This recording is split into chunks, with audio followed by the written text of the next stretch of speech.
యెషయా 26వ అధ్యాయం 12వ వచనం. యెహోవా నీవు మాకు సమాధానం స్థిరపరచదు, నిజముగా నీవు మా పక్షం నుండి అన్ని పనులలో స్థిరపరచదు.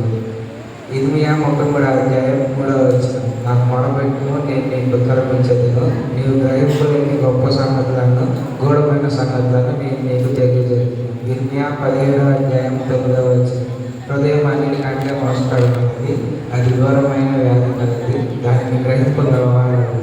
ఇర్మియా 1వ అధ్యాయం 4-5 వచనం. యెహోవా వాక్కు నాకు ప్రత్యక్షమై ఇలా సెలవిచ్చెను, గర్భంలో నేను నిరోధింపక ముందే నేను ఎరిగితిని, నీవు గర్భం నుండి బయటపడక ముందే నేను నిన్ను ప్రతిష్ఠించింది, జనములకు ప్రవక్తగా నిన్ను నియమించింది.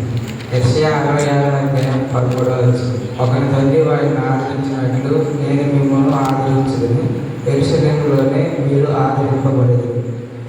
యెషయా 60వ అధ్యాయం 1వ వచనం. నీకు వెలుగు వచ్చి ఉన్నది, లెమ్ము, తేజరిల్లుము, యెహోవా మహిమ నీ మీద ఉదయించింది. యెషయా 55వ అధ్యాయం 6వ వచనం.